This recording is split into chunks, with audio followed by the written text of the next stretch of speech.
वार और पलटवार का दौर लगातार जारी रहा। दोनों ही पक्षों के तमाम लोगों को आपने सुन लिया है। सांसदों की ओर से अपनी बात रखी गई, लेकिन आज जब अविश्वास प्रस्ताव पर चर्चा की शुरुआत हुई तो माना यह जा रहा था कि दरअसल सबसे पहले कांग्रेस पार्टी की ओर से राहुल गांधी यहां पर अपनी बात रखेंगे, लेकिन राहुल गांधी की जगह पर गौरव गोगोई सामने आए, जिसको बीजेपी ने लपक लिया और बड़ा मुद्दा बना लिया कि आखिर तैयारी नहीं हो पाई थी या देर से सोकर उठे थे, इस वजह से राहुल गांधी नहीं आए। जबकि कांग्रेस पार्टी की ओर से अधीर रंजन चौधरी ने राहुल के मुद्दे पर बीजेपी को जवाब देते हुए कहा कि गुगली हो गई। कुल मिलाकर सवाल ये खड़ा हो रहा है कि क्या राहुल गांधी का पहले बोलने की खबर आना और बाद में उनका सदन में नहीं बोलना कांग्रेस पार्टी की क्या किसी विशेष स्ट्रैटेजी का हिस्सा थी? हमारी ये रिपोर्ट देखिए।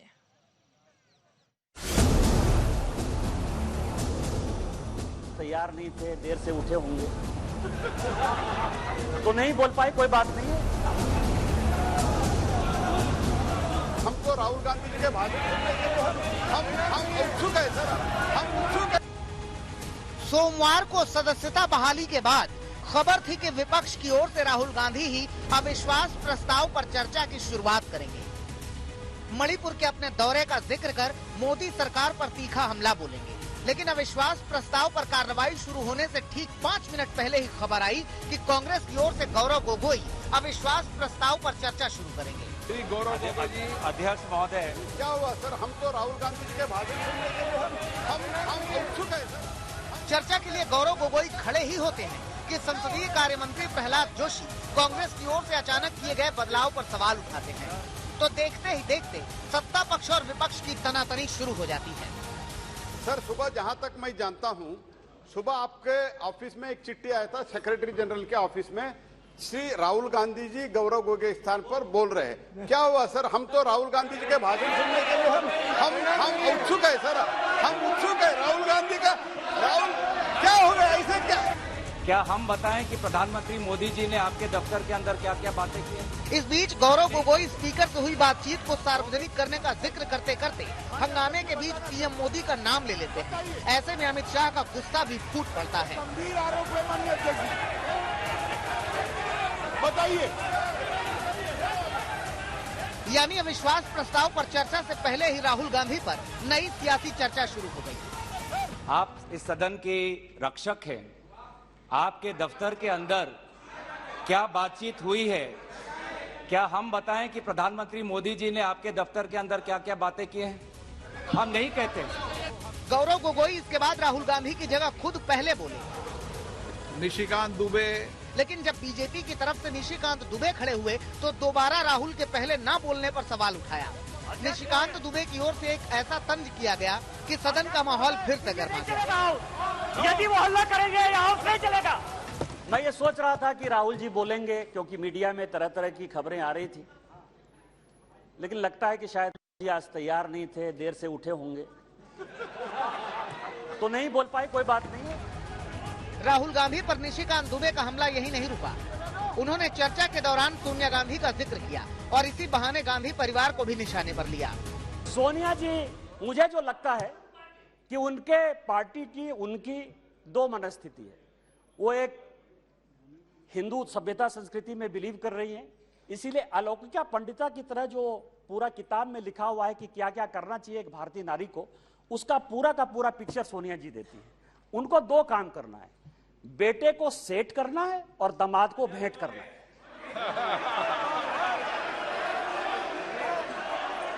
अरे जिसका नाम लेना वो बोले ना। चर्चा मणिपुर पर अविश्वास प्रस्ताव को लेकर हो रही थी, लेकिन सदन में एक लड़ाई राहुल गांधी को लेकर भी छिड़ी थी। निशिकांत दुबे ने राहुल गांधी को माफी न मांगने वाले बयान पर भी घेर लिया और इस बयान को ओबीसी समाज के अपमान से जोड़ दिया। लोग कहते हैं प्रधानमंत्री मौन है, प्रधानमंत्री माफी नहीं मांगते, प्रधानमंत्री चीजें नहीं बोलते। मैं ये कह रहा हूं कि ये क्या नहीं कर रहे हैं, या अभी भी कह रहे हैं, दो चीजें कह रहे हैं। मैं माफी नहीं मांगूंगा। क्यों माफी मांगे भाई? मोदी तो बहुत छोटा जात है, नीच जात है, ओबीसी है, ओबीसी से क्यों माफी मांगेंगे? बड़े आदमी है। और दूसरी बात यह है कि सावरकर नहीं हूं मैं, सावरकर नहीं हूं मैं। आप सावरकर हो भी नहीं सकते, कभी जिंदगी भी नहीं हो सकते।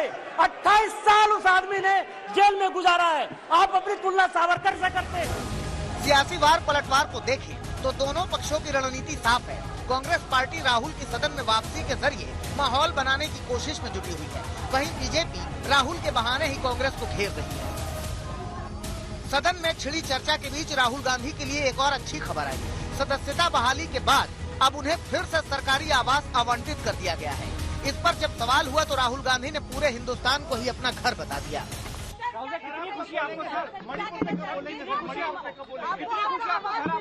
मेरा घर पूरा हिंदुस्तान है। इन सब के बीच ये सवाल अब भी बना हुआ है कि आखिर किस रणनीति के तहत राहुल गांधी आज नहीं बोले। क्या पीएम मोदी की सदन में मौजूदगी के दौरान राहुल के बयान का प्लान बनाया गया ताकि अविश्वास प्रस्ताव के इस मौके से बड़ा संदेश हासिल किया जाए? संसद में छिड़े रण के बहाने 2024 के संग्राम की तैयारी की जाए। दिल्ली से अंजना ओम कश्यप, चित्रा त्रिपाठी, मौसमी सिंह और हिमांशु मिश्रा के साथ आज तक ब्यूरो। दरअसल ये बात पूरी तरह से सच है कि 2024 के ठीक पहले इस वक्त संसद भवन में अपने अपने मुद्दों के जरिए एक नैरेटिव सेट किए जाने की कोशिश सत्ता पक्ष और विपक्ष की ओर से की जा रही है। एक तरफ विपक्षी एकजुटता की ताकत दिखाना चाहते हैं, एक सुर से सरकार पर प्रहार करना चाहते हैं, तो वहीं दूसरी तरफ सत्ता पक्ष की ओर से भी ये ठान लिया गया है कि इस बार लड़ाई भीषण और रण बहुत बड़ा होने वाला है। यही कारण है कि प्रधानमंत्री नरेंद्र मोदी से लेकर गृह मंत्री अमित शाह तक ने रण में खुद ही मोर्चा थाम लिया है। अपने सांसदों को सीधे कहा जा रहा है कि इस मुद्दे पर आप पूरी तरह से ऐसे बैटिंग कीजिए ताकि विपक्षी दल पूरी तरह से नेस्तानाबूद हो जाएं और उनके मुद्दे धराशायी हो जाएं, क्योंकि जनता का विश्वास मोदी सरकार पर है। कुल मिलाकर 2024 के ठीक पहले अपने अपने नैरेटिव सेट किए जाने की किस तरह से कोशिशें और कवायदें चल रही हैं, उसको बताती हुई हमारी अगली रिपोर्ट। सर, ये अविश्वास प्रस्ताव हमारी मजबूरी है। ये अपोजिशन में विश्वास प्रस्ताव है कि कौन अपोजिशन में कौन किसके साथ। यहाँ पर चर्चा जो है वह अविश्वास के खिलाफ जनविश्वास की है। कांग्रेस पार्टी और विपक्ष आगे जाकर के पछताएगा कि कितने गलत समय और गलत तरीके से अविश्वास प्रस्ताव लाया। विपक्ष का ये अविश्वास प्रस्ताव संख्या बल की लड़ाई नहीं है, क्योंकि विपक्ष को संसद की गणित का एहसास भी है।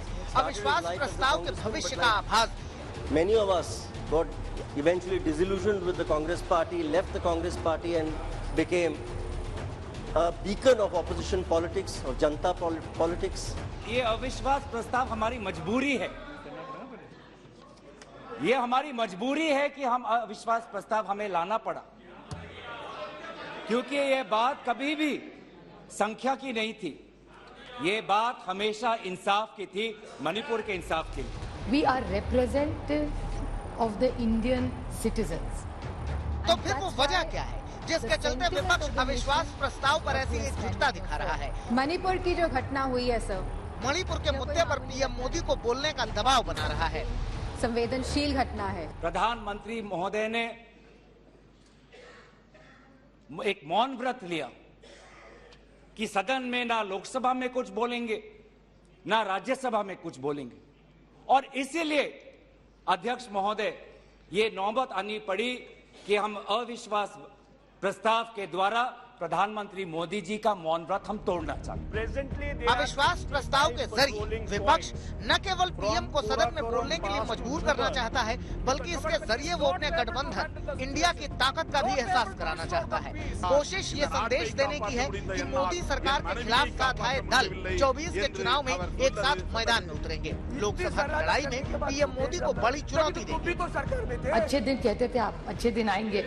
मैं पूछना चाहती हूँ, health and survey index India has gone down, hunger index down, human freedom index down, world happiness index down, environment protection index down, gender equality down, democracy down, so many और कितने भी पढ़ा हुआ टेबल कर दूंगी sir 9 years में 9 साल में 9 सरकारें बीजेपी ने गिराई है। अरुणाचल, उत्तराखंड, मणिपुर, मेघालय, कर्नाटका, गोवा, मध्य प्रदेश, पुडुचेरी और महाराष्ट्र 2 बार। मणिपुर की जो घटना हुई है सर, यह कोई मामूली घटना नहीं है। ये बहुत ही संवेदनशील घटना है और सर सरकार का रवैया बहुत ही संवेदनहीन रहा है इस मामले को लेकर। सर यह सरकार अहंकार में डूबी हुई सरकार है, द्रव्य, मद और दम में डूबी हुई सरकार है। Sir this is not about them versus us, विपक्षी दलों को विश्वास है कि अगर मणिपुर हिंसा को लेकर सभी दल सरकार पर दबाव बनाते हैं तो इससे एकजुटता की एक मजबूत पिक्चर सामने आएगी। The BJP is our principal opposition party in the state and we fight them tooth and nail. यही वजह है कि विपक्षी नेताओं ने तमाम मुद्दे पर केंद्र सरकार पर सवाल उठाया तो बीजेपी ने एक-एक कर 9 सालों का विकास गिनाया।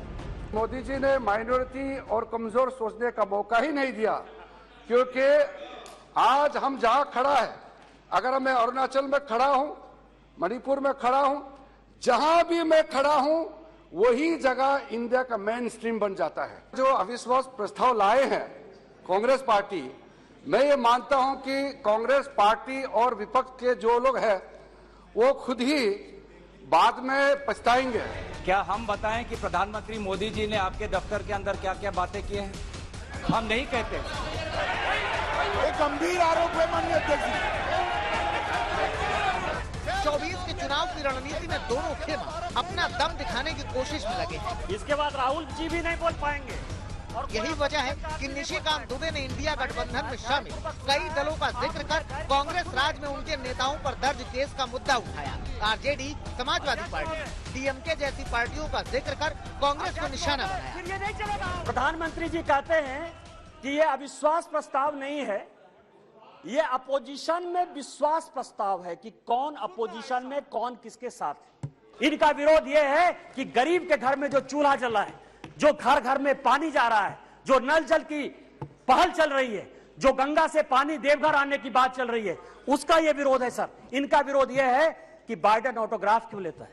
इनका विरोध ये है कि पापुआ न्यू गिनी का जो है प्रधानमंत्री उनका पांव क्यों छूता है। इनका विरोध ये है कि ऑस्ट्रेलिया का जो प्रधानमंत्री है वो उनको बॉस क्यों कहता है। माननीय प्रधानमंत्री जी ने चाहे पिछड़े इलाके हो, चाहे देश हो, चाहे दुनिया हो, जितना काम किया है उसके कारण इनको लगता है कि 2024 में नहीं आने वाले। अविश्वास प्रस्ताव पर चर्चा से पहले पीएम मोदी ने इसे 2024 के फाइनल जंग से पहले सेमीफाइनल बताया। पीएम ने कहा कि इस गठबंधन को सदन में जवाब देने का मौका आ गया है।